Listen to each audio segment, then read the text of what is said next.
judicial power is vested in the Supreme Court of the Philippines and lower courts established by law. The Supreme Court, which has a Chief Justice as its head and 14 associate justices, occupies the highest tier of the judiciary. The justices serve until the age of 70. The justices are appointed by the President on the recommendation of the Judicial and Bar Council of the Philippines.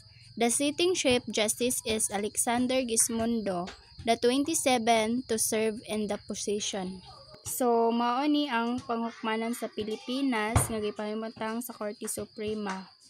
Og sa ubang ubos nga mga korte nga gitukod pinaagi sa balaod. Ang Korte Suprema nga gipanguluhan sa usa ka Chief Justice